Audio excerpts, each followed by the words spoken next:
नमस्कार, जय हिंद दोस्तों। स्वागत है आपका हमारे YouTube चैनल GWA पर। दोस्तों, आज की यह क्लास होगी हमारी समास की। ठीक है, हिंदी में, हिंदी व्याकरण में आज की यह क्लास हमारी होगी समास की। तो चलिए क्लास शुरू करते हैं। जय माँ सरस्वती सदा सहाय। तो दोस्तों, हम आपको कहना चाहेंगे कि अगर आप चैनल पर पहली बार आए हो तो चैनल को सब्सक्राइब जरूर कर लें। और चलते हैं अगले स्लाइड पे और क्लास की शुरुआत करेंगे। देखिए, आज का टॉपिक हमारा क्या है? समास। ठीक है, क्या है टॉपिक हमारा? टॉपिक हमारा हो जाएगा समास।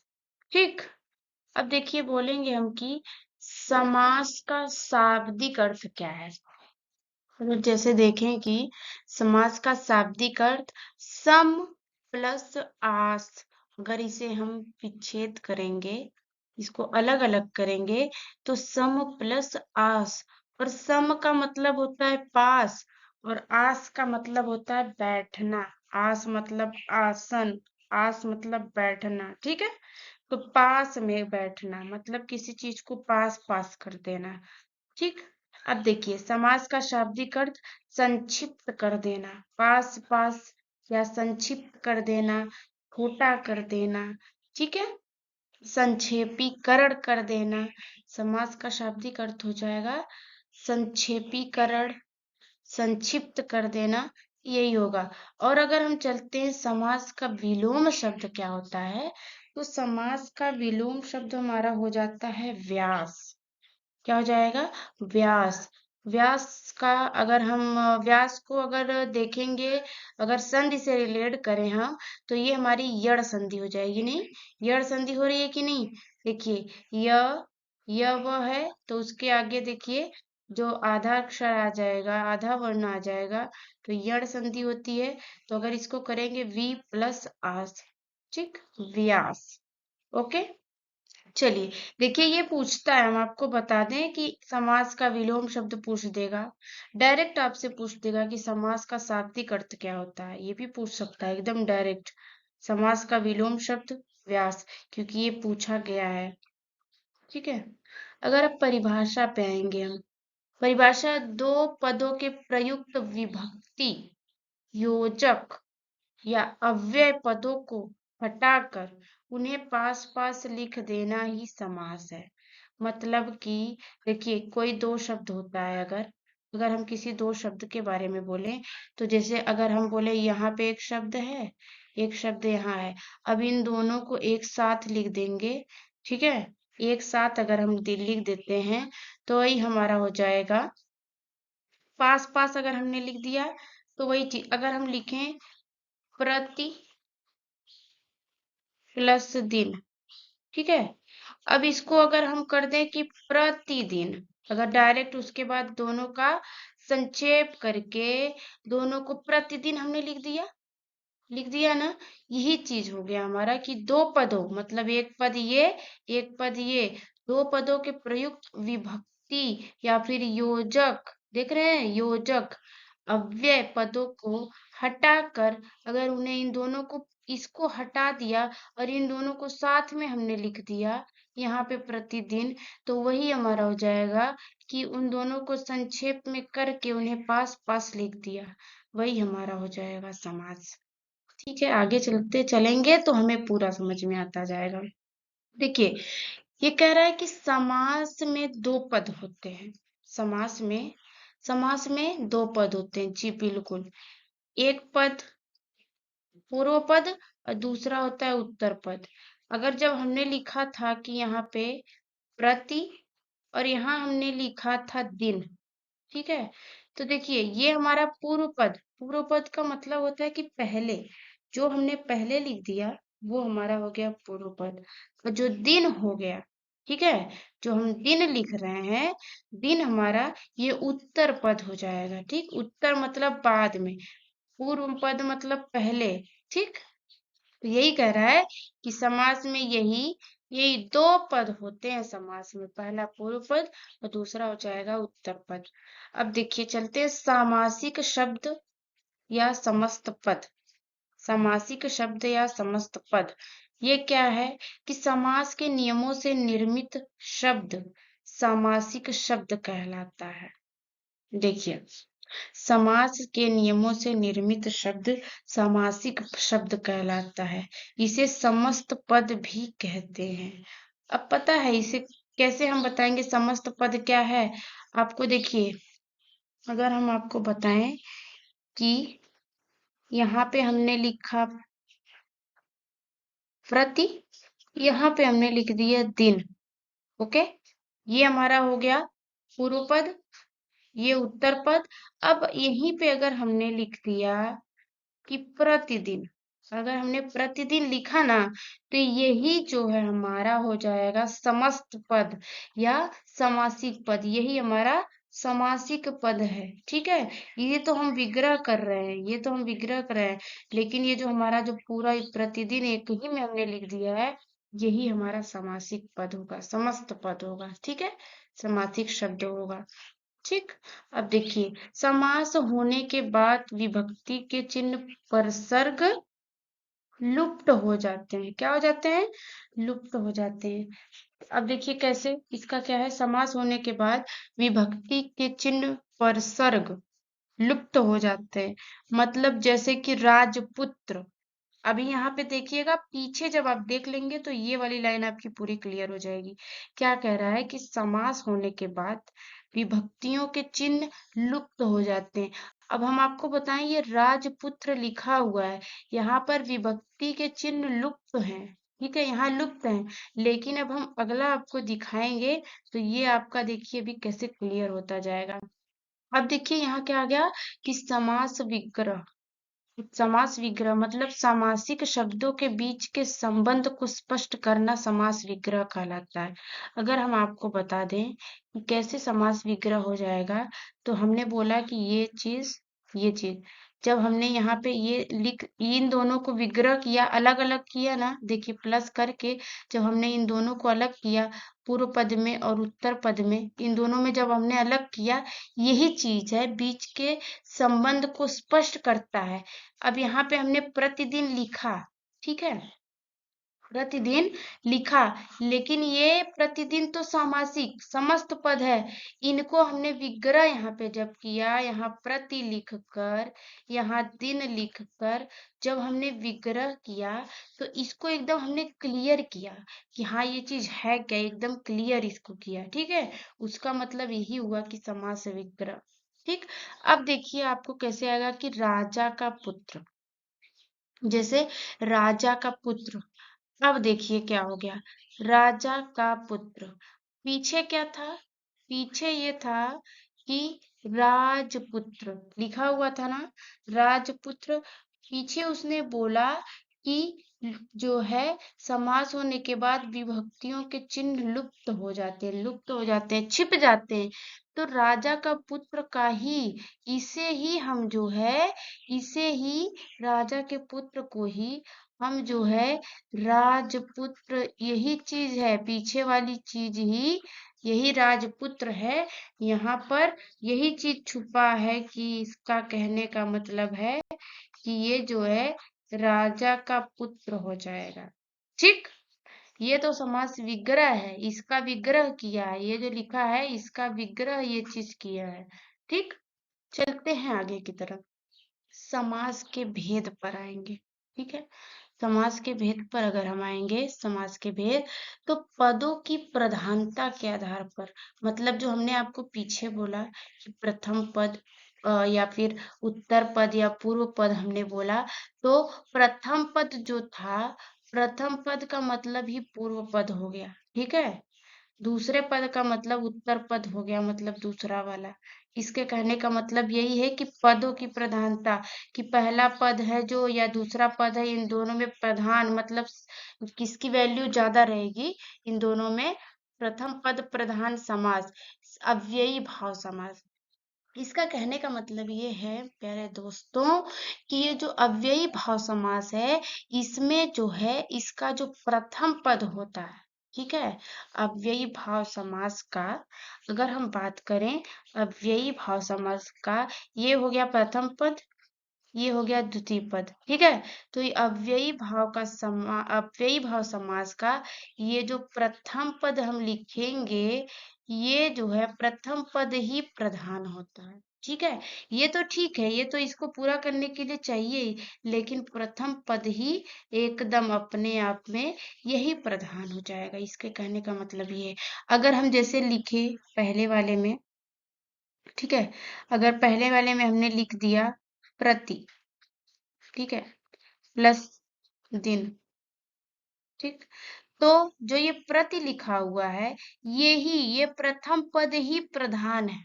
ठीक है, प्रथम पद ही इसमें यही जो है ये प्रधान हो जाएगा। अब हम दूसरे पे जब आएंगे तो दूसरा कह रहा है कि दूसरे में जब आएंगे हम तो दूसरा पद प्रधान समास, मतलब ये है कि जो तत्पुरुष समास होता है, तत्पुरुष समास में ये देखिए यहाँ पे जो दूसरा पद है ना, दूसरा पद यहाँ पे, अब हम बार बार नहीं लिखेंगे, यहाँ पे बताते जाएंगे कि ये जो दूसरा पद है ना, ये वाला, तो तत्पुरुष समास में ये होता है कि ये दूसरा पद प्रधान होता है, दूसरे पद की प्रधानता ज्यादा होती है पहले पद से। ठीक है, अब देखिए तत्पुरुष समास में ही हमारा कर्मधारय और द्विगु समास आ जाता है। ठीक है, हम आपको बताना चाहेंगे कि ये जो तत्पुरुष समास है, उसी का जो सब टॉपिक नहीं होता है, वो उसी में कर्मधारय और द्विगु समास आ जाता है, और इनकी भी वही विशेषता है कि दूसरा पद प्रधान होता है, कर्मधारय और द्विगु का भी। ठीक, अब देखिए उभय पद प्रधान समास, इसका मतलब ये हो जाएगा कि उभय मतलब कि दोनों पद। ठीक है, क्या हो जाएगा, इसका मतलब ये हो जाएगा कि जहां पर, ठीक है, ये दोनों पद जो हैं, ये भी और ये भी, इन दोनों पद की वैल्यू एकदम बराबर, दोनों प्रधान रहेंगे, उसे हम कह देंगे उभय पद। अब अगर हम आते हैं द्वंद्व समास में, ठीक है, अब अगर हम आएंगे द्वंद्व समास में, तो ये जो द्वंद्व समास होता है, इसमें दोनों पद अपने आप में प्रधान होते हैं, दोनों एक मतलब दोनों की एकदम वैल्यू बराबर बराबर से हो जाती है, दोनों पद एकदम अपने आप में प्रधान रहते हैं। ठीक, अब देखिए चौथा है उभय पद अप्रधान समास। ऊपर हमने देखा कि उभय पद प्रधान समास, लेकिन नीचे हम देख रहे हैं कि उभय पद अप्रधान समास। इसका अर्थ हो जाएगा कि जिसमें दोनों पद अप्रधान हो। ठीक है, ये जो बहुव्रीहि समास है, तो इसमें पता है क्या हो जाता है कि बहुव्रीहि समास में पहला पद और दूसरा पद, ये दोनों दोनों में से कोई भी प्रधान नहीं होता। ठीक है, दोनों अप्रधान होते हैं, इसका ये मतलब हो जाता है। ठीक है दोस्तों, तो चलते हैं आगे। देखिए हिंदी में समास के भेद, वो तो प्रधानता के आधार पे था, लेकिन हिंदी में समास के भेद अगर बोलता है तो 6 हो जाते हैं।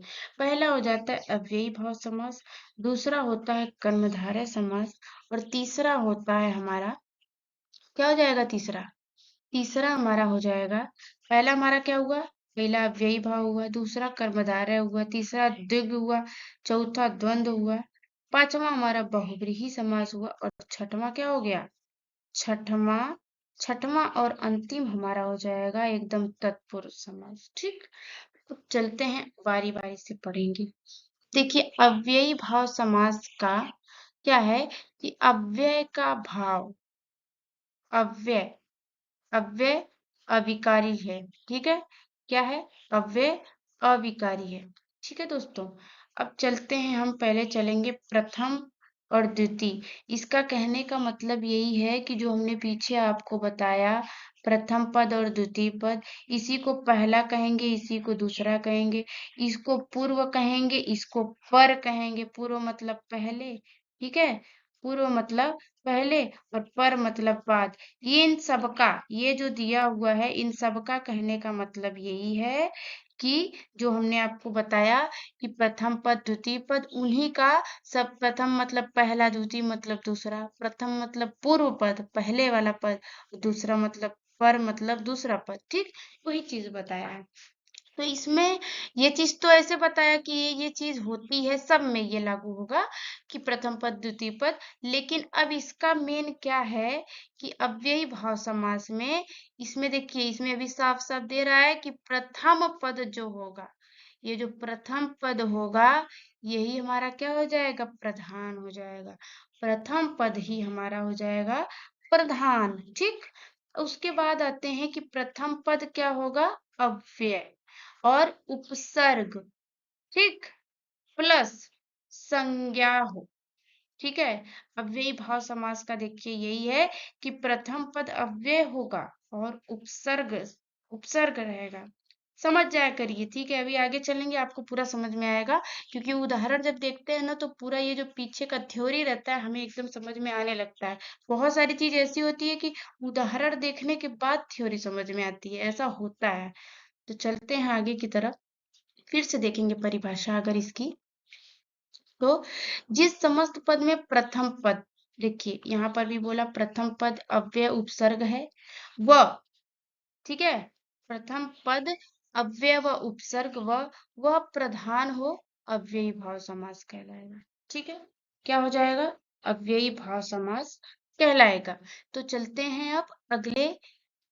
हाँ, अब एग्जाम्पल पे अगर हम चलेंगे कि आजीवन, मतलब आजीवन, देखिए ये उपसर्ग हो गया कि नहीं हमारा, बताइएगा, एकदम सही सही बताइएगा कि आपको समझ में आ रहा है कि नहीं, कि ये हमारा जो है उपसर्ग हुआ कि नहीं, देखिए हुआ कि नहीं,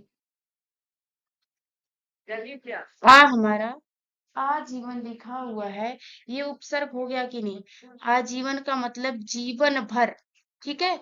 ये देखिए प्रत्येक है, तो इसे हमें विभाजित विग्रह जब हम करेंगे तो प्र भी देखिए यहाँ पर उपसर्ग लगा है कि नहीं, देखिए प्र भी लगा हुआ है। हाँ, एकदम एक तरह से देखें तो प्रथम पद ही देखिए यथार्थ, अर्थ के अनुसार, यथाशक्ति, देखिए ये पूरा पता चलता है कि हाँ पहले अव्यय है या उपसर्ग लगा हुआ है। ये सारी चीजें बताती हैं पूरी अव्ययी भाव समास के बारे में। ठीक है, अब देखिए यथाशक्ति को अगर हम जो है कि वो करेंगे, विभाजित जो है विग्रह करेंगे यथाशक्ति का, तो हम देखेंगे कि यथा प्लस शक्ति, ठीक है, यथा प्लस शक्ति हो जाता है हमारा इसका विग्रह। ठीक है, अगर हम करते हैं, ये भी प्रतिदिन का तो आपको हम बता ही दिए हैं। ठीक है, अगर हम बोले भर पेट, देखिए ये भी हमारा इसका ही वो है कि भर पेट, अगर इसमें बोल रहा है तो ये भी देखिए अव्यय है कि नहीं, ये देखिए है कि नहीं। अगर हम इसका जो है वो करेंगे विग्रह, तो भर प्लस पेट हो गया कि नहीं, देख रहे हैं ना आप, एकदम आपको एकदम समझ में आ रहा होगा, हमको ये पूरा, हम आशा करते हैं आपको समझ में आ रहा होगा। अगर हम आपको बोल दें कि आमरण, आमरण, अगर आमरण का ले लेते हैं, आ, देखिए आ हो गया, ये क्या है, उपसर्ग हो गया, आ प्लस मरण, क्या हो जाएगा, आमरण। देख पा रहे होंगे आप, ये देखिए उपसर्ग हो गया कि नहीं, अव्यय हो गया कि नहीं, ऐसे ही है। ठीक है, इसमें पूरा पता चल जाता है कि पहला पद प्रधान, एकदम पूरा समझ में आता है। अब इसी में अगर हम देखते हैं, अब चलिए देखेंगे क्या है इसमें। यदि किसी संज्ञा या अव्यय पद का दोहरान हो तो वहां भी अव्ययी भाव समास होता है। ये देखिए, अब पहले तो ये चीजें उतनी नहीं वो थी, लेकिन अब देखिए बहुत ज्यादा ऐसे क्वेश्चन आ रहे हैं कि यदि किसी संज्ञा या अव्यय पद का, ये देखिए दिन दिन, आप देख पा रहे होंगे दिन दिन है ना, दिन दिन मतलब हर दिन, प्रतिदिन, इसका मतलब यही होगा प्रतिदिन। लेकिन इसी का दोहरान दो बार अगर लिख दिया, एक ही जो है शब्द दो बार लिख दिया, चाहे वो संज्ञा हो या अव्यय हो, इसको दो बार इसने लिख दिया तो हमारा हो जाएगा अव्ययी भाव समास।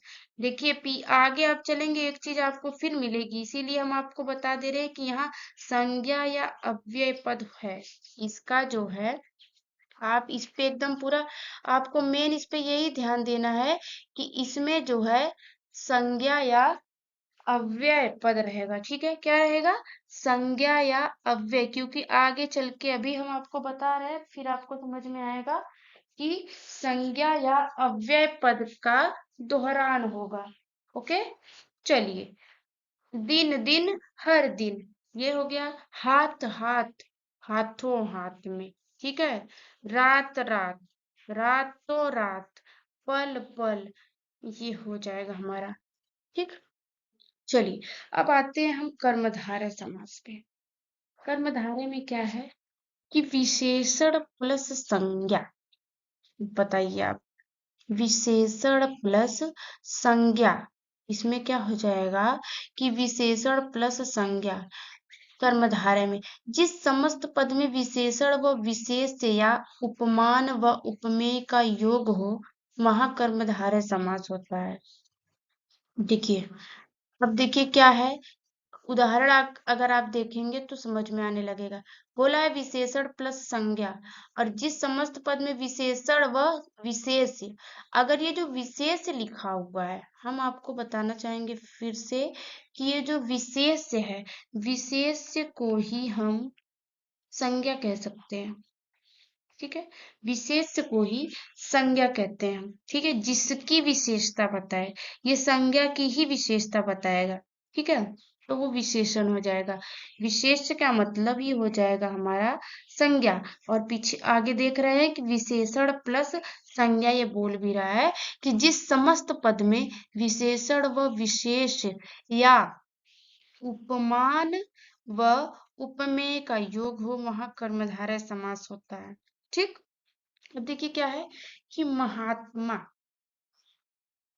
अब इसको जब हम विग्रह करेंगे तब समझ में आएगा कि महात्मा जो लिखा हुआ है, विग्रह करेंगे तो महान है जो आत्मा।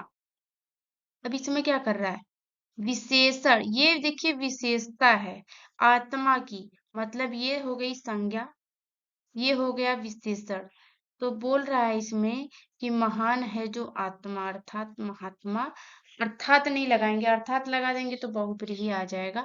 मतलब महान है जो आत्मा, महात्मा का हमने विग्रह किया। ठीक है, महासागर, महान है जो सागर, मतलब ये सागर संज्ञा का विशेष, संज्ञा या विशेष, संज्ञा की जो विशेषता बता रहा है महानता शब्द से।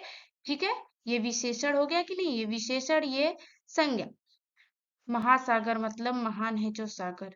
वीर बाला, वीर है जो बाला, बाला संज्ञा शब्द, वीर जो है विशेषण शब्द। महाकवि, महान है जो कवि, कवि हो गया हमारा संज्ञा, और महान हो गया इसकी विशेषता। ठीक है, चलते हैं आगे। यदि विशेषण पदों का दोहरान हो तो कर्मधारय समास होता है। अभी हमने आपको क्या बताया, पीछे पीछे हमने आपको एकदम साफ साफ बताया है कि अव्यय और संज्ञा का अगर होता है दोहरान तो वहां पर अव्ययी, लेकिन यहाँ विशेषण पदों का अगर दोहरान हो गया है तो आपका क्या हो जाएगा, कर्मधारय समास हो जाएगा। इसकी देखिए, इसमें यही है, उसमें भी आपको ऐसे एक ही शब्द रहेगा वो दो बार आ जाएगा, और कर्मधारय में भी यही चीज होगी। तो इसमें बस यही हमें अंतर करना रहेगा कि इसमें विशेषण शब्दों का दोहरान होगा। ठीक है, कर्मधारय में विशेषण शब्दों का दोहरान होगा। क्या हो जाएगा कि लाल लाल, क्या हो गया, इसमें क्या है कि लाल और लाल, गोल मटोल, सफेद झक, काला काला, नीला भक, देख पा रहे होंगे आप।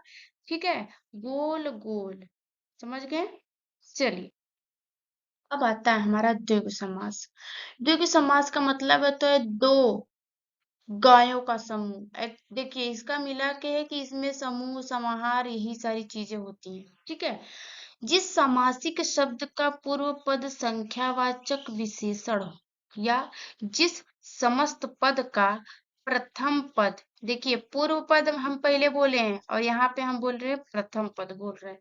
चलिए पहले इसको बोलते हैं, जिस समस्त पद का प्रथम पद संख्यावाची हो तथा बाद वाला पद संज्ञा हो और समस्त पद समूह का बोध करता है, द्विगु समास होता है। इसका कहने का मतलब यही है, फिर से एक और बताएंगे, जिस समासिक शब्द का पूर्व पद संख्यावाचक विशेषण हो। मतलब जो दो पद हम बोले, एक पहला पद होगा या दूसरा, तो इसमें पहला पद जो है वो संख्यावाचक होगा, मतलब गिनती टाइप में उसमें रहेगा। ठीक है, गिनती टाइप रहेगा और विशेषण होगा, तो उसे द्विगु समास कहते हैं। और इसमें समूह या समाहार का बोध होगा, समूह या समाहार का बोध होगा। ठीक, यही चीज ये कह रहा है। तो अब अगर एग्जाम्पल पे आ जाएंगे तो एग्जाम्पल है सप्ताह। तो इसका अगर हम विग्रह करेंगे, सप्त अहनों का समूह। ठीक है, मतलब 7 दिनों का समूह। इसमें इसने क्या बोला था कि प्रथम पद संख्यावाची होगा। आप देख पा रहे होंगे कि ये जो सप्त है ये संख्यावाची है कि नहीं, है कि नहीं। देखिए सप्त संख्यावाची आया कि नहीं आया, एकदम आया। अगर आप द्विग समास, द्विग मतलब दुई, ठीक है, गिनती होती है दो, द्विग मतलब दुई, दो हो गया गिनती, संख्यावाचक, संख्या हो गई कि नहीं, दुई, दुई संख्या हो गई। ठीक, तो द्विग मतलब दुई, दुई मतलब संख्या। समझ पा रहे होंगे आप एकदम। तो आपका द्विग समास एकदम आसान, एकदम ट्रिक समझ लीजिए। दुई, दो, दो क्या हो गई, संख्या, संख्यावाचक जो है शब्द होगा। ठीक, एकदम आप समझ पा रहे होंगे, हमको एकदम पता है कि आपको एकदम समझ में आ रहा होगा। ठीक है, अब देखिए नवरत्न क्या हो गया, ये हो गया हमारा नवरत्न। हाँ, हमारा हो गया ये नवरत्न, नवरत्नों का समूह। अब देखिए यहाँ पे नव हो गई ना गिनती, संख्या आ गई नौ, नवरत्नों का समूह हो गया हमारा द्विगु समास। देखिए अब आता है हमारा द्वंद्व समास। द्वंद्व मतलब क्या होता है, द्वंद्व मतलब एक तरह से झगड़ा हो गया, नहीं होता है द्वंद्व, एक ये द्वंद्व वाली बातें करता है, एकदम ऐसे टाइप में हो गया। द्वंद्व मतलब एकदम अलगाव टाइप में रहेगा।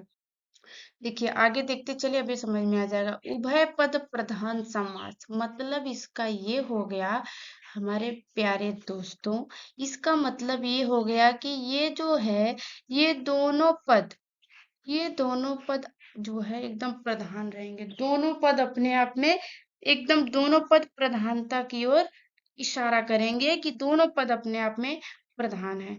तो देखिए एक दूसरे के विलोम, विलोम मतलब उल्टा। हम आपको बोले ना द्वंद्व मतलब झगड़ा।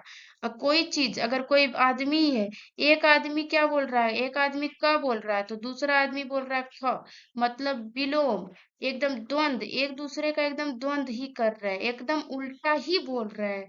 तो मतलब हो गया हमारा द्वंद मतलब उल्टा, विलोम। ठीक है, विलोम रहेगा या विलोम जैसा हो। ठीक है, विलोम होगा या विलोम जैसा हो, वहां द्वंद्व समास हो जाएगा हमारा। ठीक है, चलते हैं देखेंगे पहले विग्रह के आधार पर। ये जो द्वंद्व समास है, अगर हम इसको देखें तो विग्रह के आधार पर जब हम देखेंगे तो ये हमारा हो जाएगा तीन प्रकार से। क्या हो जाएगा, कैसे, तीन प्रकार से हो जाएगा। तो पहला क्या हो जाएगा, इतरेत्तर द्वंद्व। ठीक है, पहला क्या होगा, पहला हो जाएगा हमारा इतरेत्तर द्वंद्व। ठीक, पहला हो गया हमारा एकदम कंफर्म, पहला हो गया इतरेत्तर, दूसरा विकल्प द्वंद्व, तीसरा हो गया समाहार द्वंद्व। ठीक, अब इसे हम करेंगे बारी बारी से अध्ययन।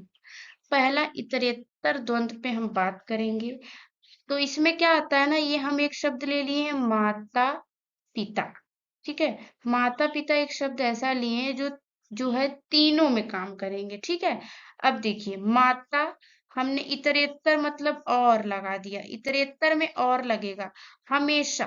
ठीक है, इतरेत्तर वाला अगर है तो यहाँ पर और लगेगा। ठीक है, इतरेत्तर वाला अगर है तो यहाँ पर जो है, ठीक है, यहाँ पर हमेशा ज्यादातर आपको दिखेगा कि इसमें और लगा हुआ है। ठीक है, देखिए विलोम व विलोम जैसे शब्द, इसमें देखिए इतरेत्तर वाला ही ऐसा है कि जिसमें ऐसा लगेगा कि ये इसका विलोम है या फिर विलोम जैसा लगेगा। ठीक, मतलब इसके अपोजिट बातें होंगी। ठीक, दूध और रोटी। ठीक, हम बोलते हैं ना दूध और रोटी, जला और भुना। देखिए ये हमने, सॉरी गलती हो गई है, इसके लिए माफी चाहेंगे आपसे। हमारे प्यारे दोस्तों, ये जो जल है, जल लिखा हुआ है, जो कि वो जल है नहीं, ये हमारा हो जाएगा जला। ठीक है, ये जला हो जाएगा, सॉरी इसके लिए। जला और भुना नहीं कहते, अरे जला और भुना। आकाश और पाताल, देखिए, आकाश और पाताल, इसमें और लग गया, बस एकदम यही इसकी विशेषता ही हो गई कि आप समझ जाएंगे तुरंत। और लग गया कि समझ लीजिए इतरेत्तर द्वंद। ठीक, अब चलते हैं अगला, विकल्प द्वंद। दूसरा हमारा हो जाएगा विकल्प द्वंद। इसमें पता है क्या होता है, हम कहते हैं ना विकल्प का मतलब क्या होता है, ये दे दो या ये दे दो, नहीं कहते हैं ये दे दो या ये दे दो, या लगाया मतलब हमारे पास एक विकल्प रहेगा वहां पर, एक चीज नहीं तो दूसरी चीज। ठीक है, एक चीज नहीं हुई तो दूसरी चीज। हम नहीं हम चलिए एक बताते हैं आपको, एग्जाम आप दिए होंगे तो उसमें आपको एक पहला क्वेश्चन दे देता है, या फिर यहाँ पे अथवा लगा देता है। ठीक है, अथवा लगा देता है, फिर वो पहले क्वेश्चन का ही यहाँ नीचे दूसरा लिख देता है। अब आपका मन किया आप ये वाला कर दीजिए या ये वाला कर दीजिए। ठीक है, तो आपके पास वैकल्पिक रहता है, आपके पास विकल्प रहता है कि आप चाहे इसको कर दें चाहे इसको कर दें, इसलिए बीच में उसने क्या लगा दिया है, अथवा लगा दिया है। अब समझ पा रहे होंगे आप। चलिए, विकल्प इसका मतलब कि यही है कि विकल्प आपके पास हो जाएगा। तो माता या पिता, ठीक, माता या पिता, हम बोलेंगे रूम के अंदर माता होंगी या पिता होंगे। ठीक, माता होंगी या पिता होंगे, इसके पास दो ऑप्शन है, दो विकल्प है, तो इसने बोल दिया माता या पिता। ठीक, और इसका ये रहेगा कि सदैव ये विलोम रहेगा। उसमें क्या बोला था इतरेतर में कि विलोम या विलोम जैसा रहेगा, लेकिन इसमें है कि ये सदैव विलोम रहेगा। ठीक, अब चलते हैं एग्जाम्पल पे, क्या रहेगा, भला बुरा, एकदम विलोम एकदम आया कि नहीं, भला बुरा, हम नहीं कह देंगे भला या बुरा, हो गया। यश या अपयश, ठीक, एकदम विलोम है, एकदम इसका देख पा रहे होंगे आप, विलोम शब्द अगर आपने पढ़ा होगा, और वैसे तो ज्यादातर ये सब लोग बातचीत में भी ले लेते हैं शब्द, यश या अपयश। ठीक, यश या अपयश, लाभ या अलाभ, लाभ या अलाभ, हो गया, अलग या लग गया, कर्तव्य या अकर्तव्य। ठीक, ये हमारा हो गया विकल्प द्वंद्व, वैकल्पिक द्वंद्व, इसे हम वैकल्पिक भी बोल सकते हैं और विकल्प भी बोल सकते हैं। चलते हैं अगला, समाहार द्वंद्व। ठीक है, समाहार द्वंद्व का मतलब ये हो गया कि अंत में आदि इत्यादि, समाहार का मतलब ही आपको नजर आ रहा होगा या समझ में आ रहा होगा कि मतलब कई चीजें, इसके बाद कई चीजें हो जाएंगी, समाहार मतलब समूह और चीजें होंगी। ठीक है, समाहार का मतलब समूह और भी चीजें इसमें हो जाएंगी। ठीक है, अब देखिए अंत में आदि या इत्यादि लगेगा। अब ये देखिए, इसकी देखिए क्या है कि सदैव ये बहुवचन के शब्द होंगे, क्या होंगे, ये सदैव बहुवचन के शब्द होंगे। पहला शब्द देखिए सार्थक है और दूसरा क्या है, निरर्थक है। क्योंकि अभी देखिए आगे आप देखेंगे तो समझ में आएगा कि पहली विशेषता तो इसकी है कि ये एकदम बहुवचन रहेगा। ठीक है, एकदम बहुवचन। ठीक, ठीक, चाय वाय आदि, आदि लगा दिया, आदि लगा दिया मतलब समाहार है। बहु बेटियां, देखिए बहु बेटियां, इसमें क्या बोला, बहुवचन, देखिए बेटियां हो गया। कपड़ा लत्ता आदि, साग पात, साग पात आदि। ठीक है, हो गया। अगर हम बोल दे बाल बच्चे, ठीक है, बाल बच्चे, कंद मूल फल इत्यादि, हो जाता है कि नहीं, ये सारी चीजें हमारी हो जाएंगी कंप्लीट। अब हमारा द्वंद्व समास तक हो गया है। ठीक है, अब हम अगली क्लास में आपसे मिलेंगे, क्योंकि समास एक क्लास में करना हमें सही नहीं लगा, कि क्लास हो जाएगी बहुत लंबी, इसलिए इसे हम समास को दो पार्ट में, दो क्लास में पूरी खत्म करेंगे। ठीक है दोस्तों, और अब आशा करते हैं आपको पूरी क्लास बहुत अच्छे से समझ में आई होगी। और अगर देखिए, जाते जाते हम बोलेंगे कि अगर आपने चैनल को सब्सक्राइब नहीं किया है तो सब्सक्राइब जरूर कर दे। ठीक है, और लाइक, अगर क्लास पसंद आई हो तो लाइक तो जरूर करेंगे, ठीक है, और दोस्तों में कर देंगे शेयर। चलिए, थैंक यू।